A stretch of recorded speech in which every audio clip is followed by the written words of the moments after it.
It's not getting it.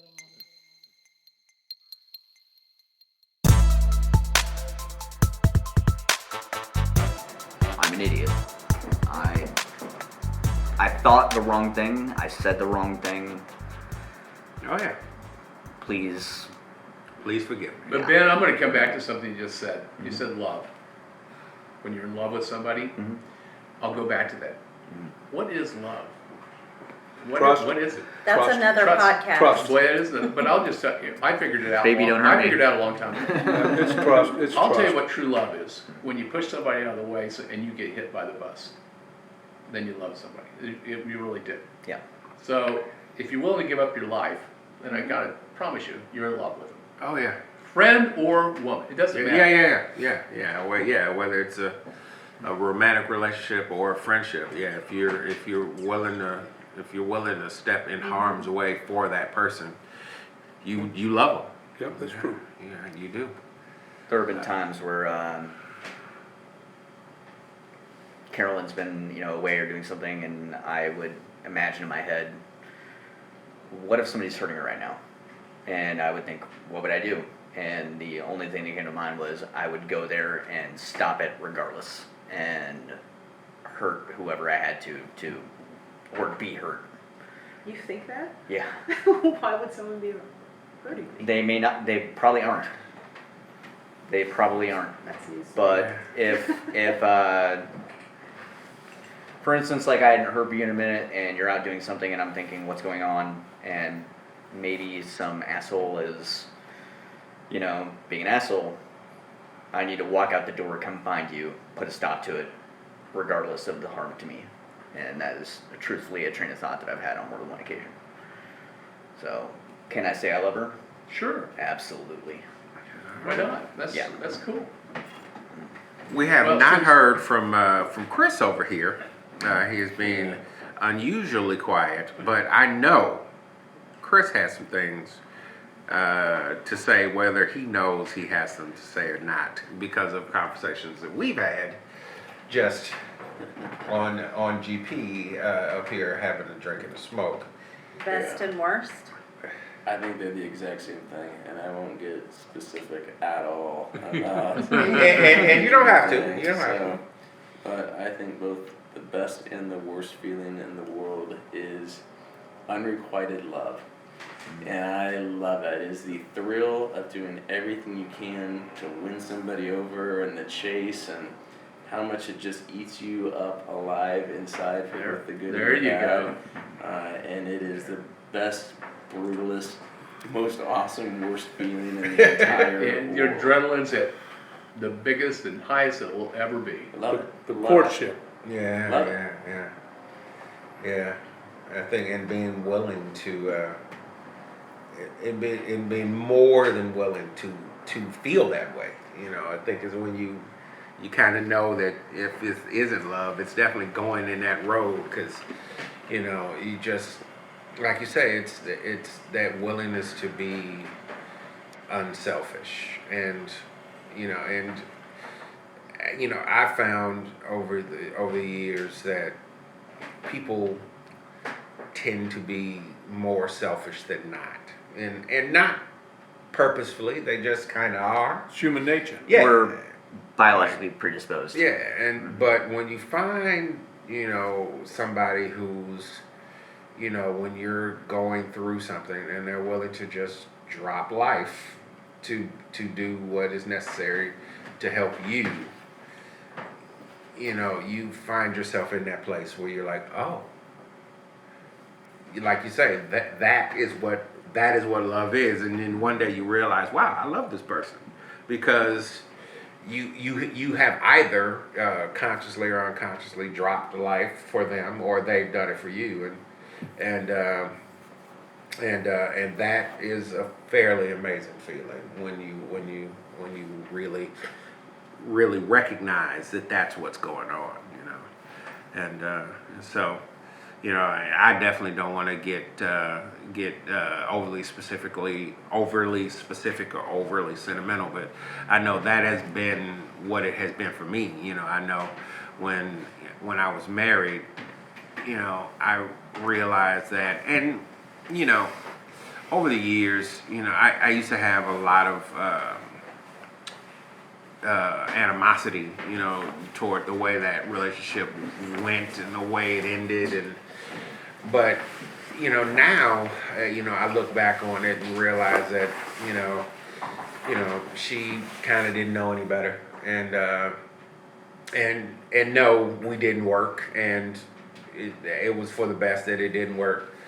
But you know, I know that at the end of the day, you know, she was not going to be willing to give up her life for anything that I needed, and I may have been willing, but it's got to be a two-way street if you're talking about, you know, you want to be with somebody, you know, and get over with them, you know, like you were saying, Dave.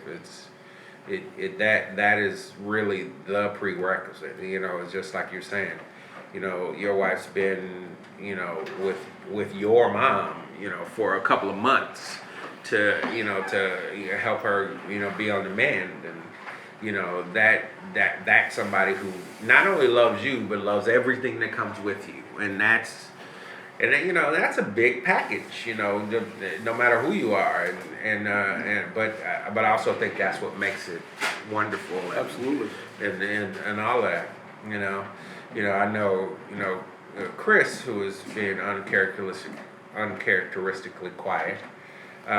You know, I know Chris talks a lot of shit, but I also know Chris has a massive heart, and for his friends or anybody that he really does love, he is willing to drop the world to step in and be there for them, you know, and that is real love, whether it's, you know, your friends or you know, somebody that at least at one point you may have thought you were going to be with for the rest of your life, and you know, and it's painful when it's unrequited, but that didn't make your love less real, you know, and I think that's kind of the beauty of love, you know. It's, you know, even if it is unrequited, you know, your love was real, and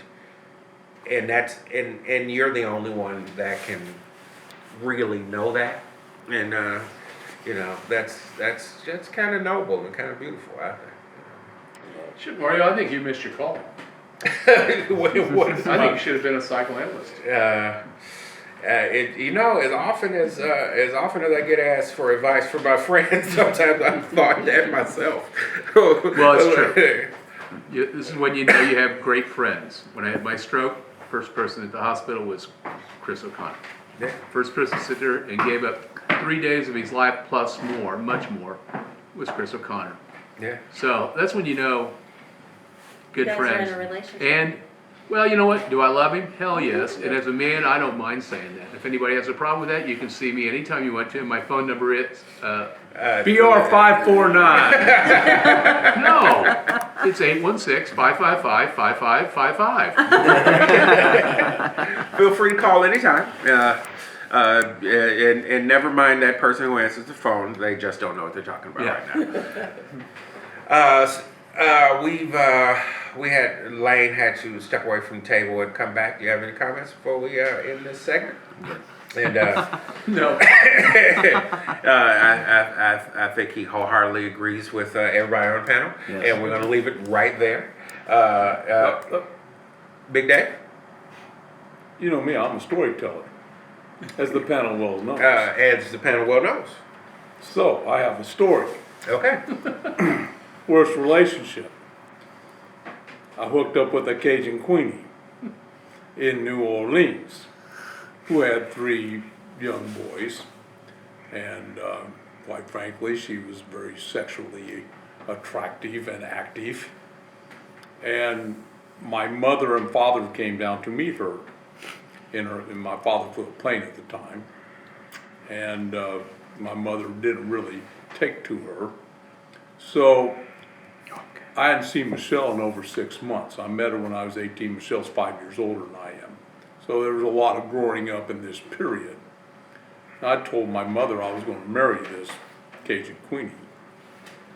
So she calls my wife-to-be up and says, you need to call David up and congratulate him. He's getting married. Ooh. In my mother's subtle, under the way thing. And gave her, That's awesome. and gave her Elizabeth's number. So, Elizabeth goes into full panic and actually gives her the number of the job I was doing in Mobile, Alabama at the time. So, we get into the best relationship. Michelle calls me up in Mobile, and we get to talking, and I say, yeah, you know, this girl's got three young boys, and they need a daddy, and I really like them a lot. You know, do you love her? I said, nah, I really don't love her, but I like the kids a lot.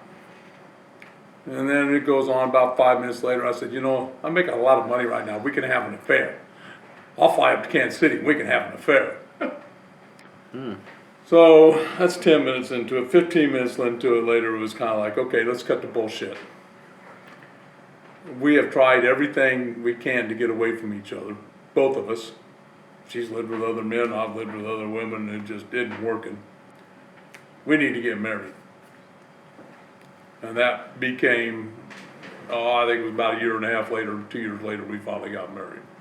So there's the best and the worst, because mother knows best. Sometimes. The one thing I can say is, I definitely can't say that I'm 100% sure that I think that, that your parents know best about your relationships, partly because of what we were talking about earlier, and, you don't start talking until there's problems, but so then they're colored with, whatever the problems are versus, but I will say one thing, with my ex-wife, my father, God rest him, there's a song out right now, it's a Justin Bieber song where he goes, my mama, doesn't like you and she likes everyone. Well, that was my dad. He liked everyone. But I remember one time my ex, she invited my folks over to, she just invited them over. It was Saturday. And so they came over. She invited them. They came over. It was around noon, maybe 1, maybe. And she's in the kitchen and she's like chopping up stuff and she's talking and chopping. And after a while, my folks are like kind of looking at me and asking me like, when are we eating? Because they were thinking we were going to have lunch. And so then eventually one of them actually said it out loud, and she goes, yeah, I'm getting stuff ready for dinner. Yeah. And so I think we were all aghast that she was basically preparing food in front of them and had no intention of giving them lunch. And I wound up running to the grocery store and buying like some frozen pizzas or something just to, have something to eat. And so they came, so we ate and they visited for a while. And then as my dad was leaving, Pop, like I said, Pop was a great guy, super even, keeled spirit. And he just politely said, it's not the one, son. It's not the one. and that stuck because Dad was not the one to get involved or say anything about relationships, but I just didn't want to get cut out of the will. yeah, shit. I've got a story on that end. Ben again. Whenever I finally brought Carolyn home, first of all, Carolyn had never been to a small town in Missouri, ever. As we're driving What town is that? Chillicothe. Oh, yeah. I know. Yeah. Oh, Lord. From New York to Chillicothe. Chillicothe? Yeah. Yeah. I'm talking, she's driving me to Chillicothe. She'd never physically seen a cow before. Oh. I Yeah, so yeah, Maybe we have to New Jersey. tell The that. bike Maybe system. New In- Jersey. in Possible, pictures. I've seen some cows At the- and like, you know. Yeah. Yeah, but there Have were you a been lot to of the cows. Jersey Shore? Oh, There's tons of cows. Yeah. Yeah. So my dad, And their names are. But, oh, but, sorry. you're fine. Snooky. Snooky. Took her back. She, you know, we got her into my home, my parents' home, and she came in and they engaged her, and Carolyn, just being Carolyn, The engagement. just talking, you know. And, you know, for about an hour they all talked, you know, and I sat there and just listened. And about an hour after that, I'm in the kitchen area, and my father leans, you know, sort of close to me and he goes, "You better keep her." And that was the first time my father ever said anything like to me out of any of my girlfriends that I've ever had. Yeah. And that's advice that I still keep to this very day. That's a very cool thing, That is a very cool story. especially in Chillicothe. That's quite a cool story. Well, I have a ton of respect for my father. He's an incredibly intelligent person. I love him to death. So Oh, we're talking within 2 hours of meeting Carolyn. He, Like, hold this one on. Hold on. All right, well, Yeah. I get to finish this up on this whole segment. This is Dave, about a parent's story. My parents met my wife-to-be, loved her, of course, everybody did. And we got married. And after we had grown apart, we lived together for, you know, basically we're separated for a year. We decided it was time to tell our parents. When we told her parents, her father threatened to kill me, which I expected happened. And I said, okay, let's go, because walk out in the front yard and you'll kick my ass, Bill, because you're a big man. Okay. And we went down, but I have to tell you about my parents. Went down to our hometown they had a big cookout, so we went down. We thought, well, this might be a good time to tell mom and dad that we're gonna get a divorce. I went down and we sat there and we had a good time together. We drank, we ate, just had a great time.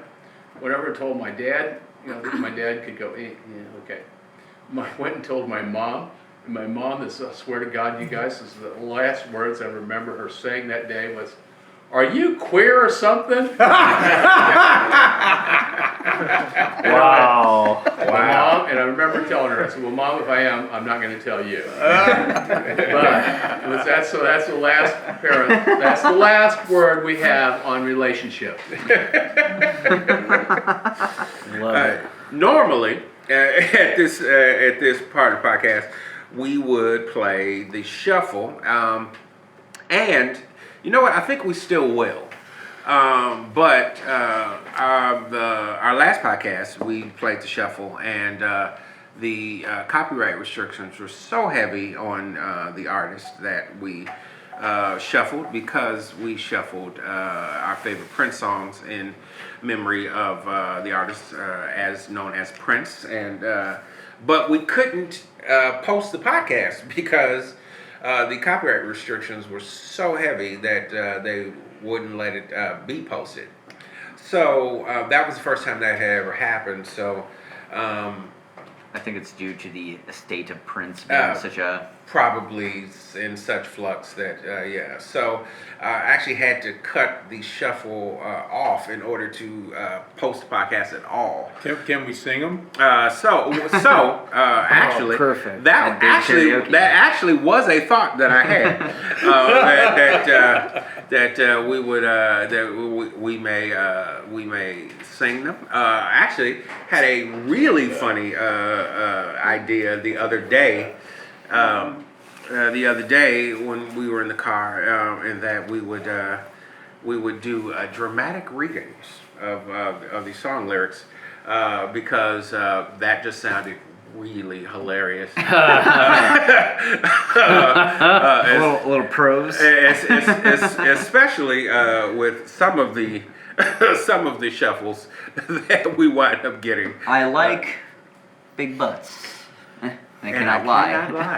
Yeah. So we were testing it with, "Bitch better have my money." yes, that is Rihanna's "Bitch Better Have My Money," as spoken in prose which was just hilarious. I think we were in the car in tears doing that. Well, I think what we will do is we will go ahead and we will do the shuffle. And if we have to cut it, we will. But I'm really hoping that we don't. And if it seems like that's becoming an issue over time, we will start having dramatic readings of these songs, because that would be really funny. And we are going to start with who seems ready. Well, I thought I was, but I'm not. The anonymous female looks ready. And so we will go with the anonymous female shuffle first.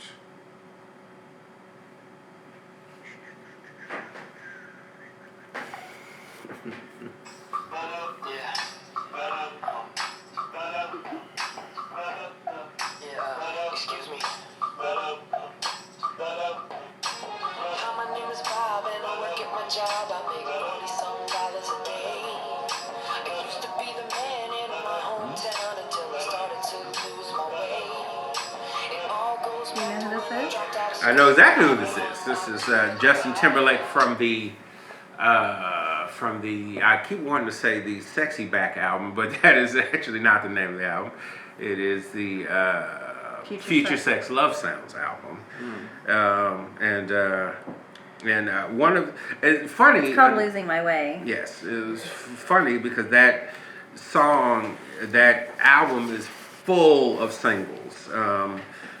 Basically completely full of singles, and one of the few songs that didn't become a single was Losing My Way, but he still actually performs a pretty fairly dramatic version of that in concert, and I only know that because not even a weave. I spotted it and hurry up and bought it because I thought it'd be very entertaining.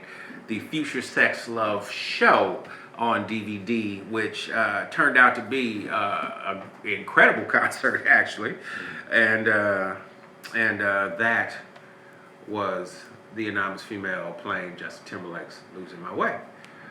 Chris, There you go. what we got?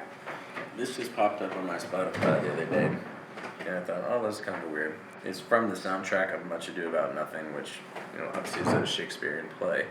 But what the guy did, Joss Whedon, actually took a Shakespearean sonnet from the play and put it to words, and I thought, oh, that's really pretty.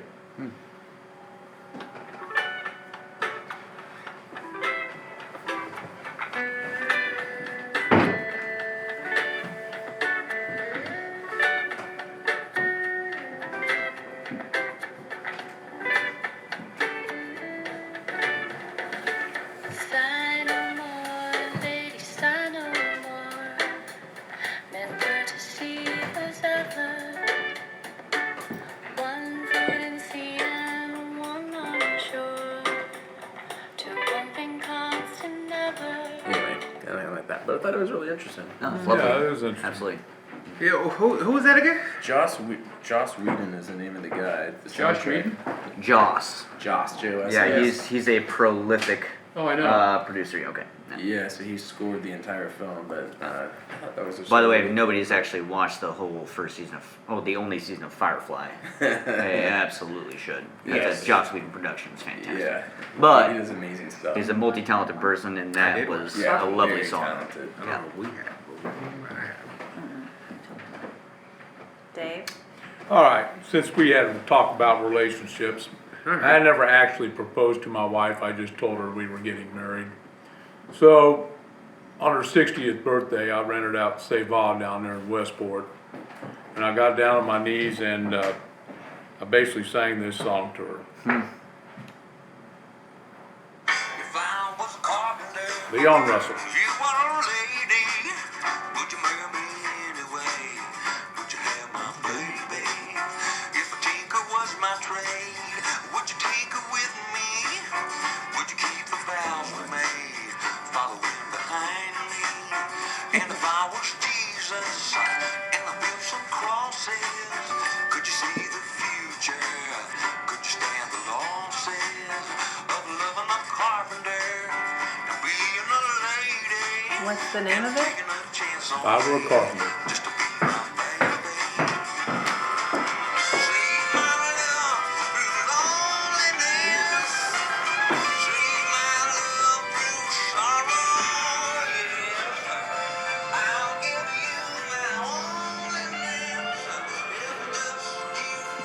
That time in Louisiana date was good for you. I got to figure out how to turn the dang thing off. Should have tried to get mine to turn on. All right. Problem I always have to. I Lane. can't get it to go right now. It's just sitting there looking at me. I was making have a one? sexual cloak. I do. Oh, Yeah. Lane? Well, given with all this talk about introducing significant others to parents, I figured I'd play this by the Bloodhound Gang. Well, you ain't had mine. P.S. Mom and Dad, this is TC. TC, this is my mom and dad. Now show 'em them titties.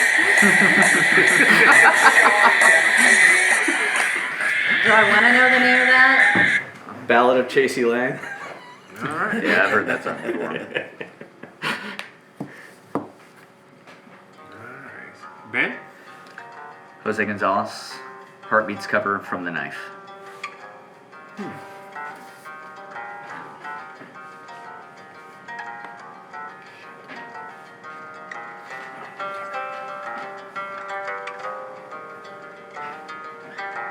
One night to be confused, one night to speed up truth. We had a promise made for handsome and away, both under influence. We had divine sense to know what to say. Mind is a razor blade to call for hands of above. To lean on, would it be good enough for me now? Anyway, it goes on. yeah, it's cool. One night of magic rush, the stars. Hey, pretty song. Yeah, you should listen to the whole thing. It's beautiful. Mine would start playing sometime, so just keep going. I have to look. Yeah, go with Brian. Oh, are you ready? Yeah, jump in. So you ready? Oh, no, go ahead. I wasn't prepared. Well, I can jump in while Brian and Carolyn are looking for their songs. And I think I will jump in with, let's see. Am I like the only one that actually shuffles? Like whatever comes up just comes up. Yeah. I need to actually prepare a shuffle playlist so that everything that is on that playlist is something that I actually want everybody to hear. Oh yeah, Yeah. I mine. need to quit. Mine You are are. ready? I am ready. Mine are a Christmas song could potentially pop up. All right, so Brian, I think, is ready. All right. There's always that one song on your song playlist that you like. So this is a Keepsake by State Radio.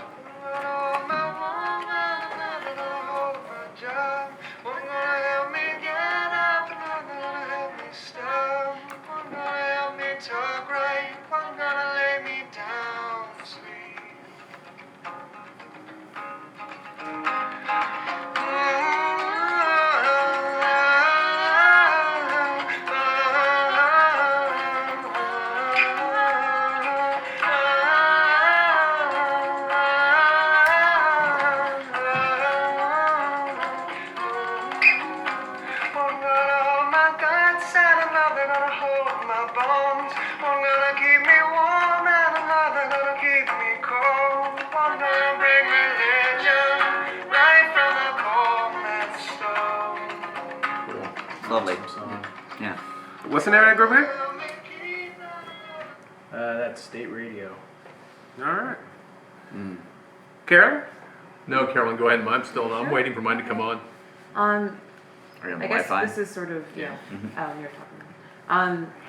I discovered this song recently. I've heard of this artist. I didn't really know who they were. They've been around since the 90s. Liz Fair.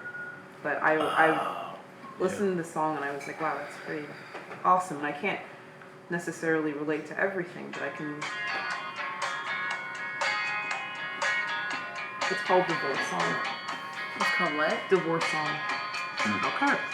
It's very happy. It's not. It's not. It's not. A lot of upbeat songs tend to do that.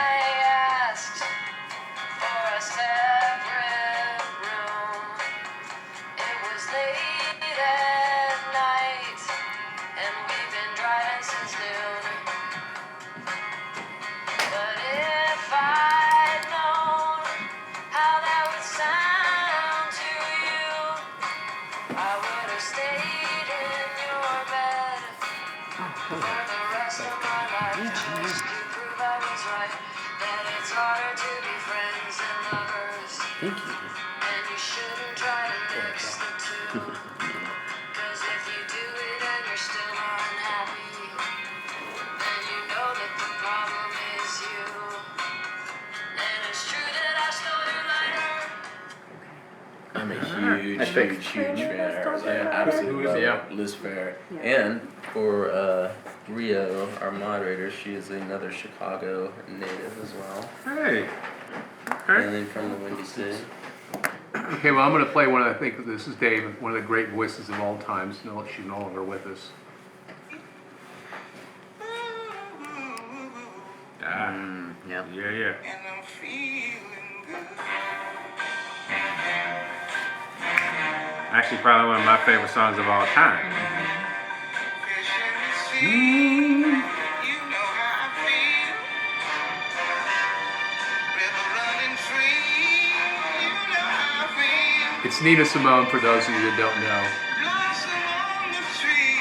You know how I feel.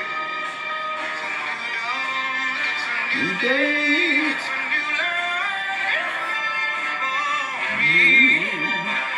And I'm feeling good. That's a great record. Just so good. That's a great record. Yeah. All right, and I guess that leaves me, and I'm going to, I was thinking that I was going to do something very relationshipy with my shuffle, but I think what I'm going to do is, because everybody has actually had fairly deep relationshipy songs, I'm going to do something not deep or relationshipy.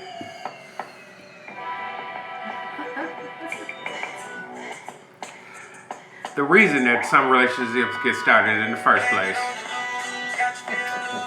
Oh, yeah. Ah, come on. Are you serious right now? Anyway.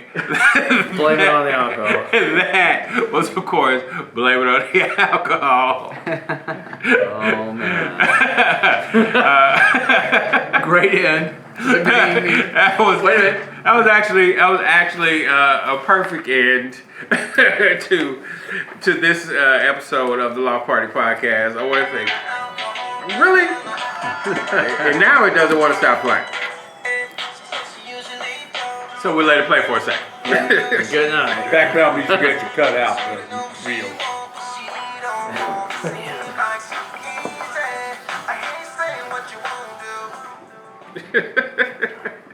So, with that, we're going to end this session of the Loft Party Podcast. I want to thank everybody for tuning in and listening.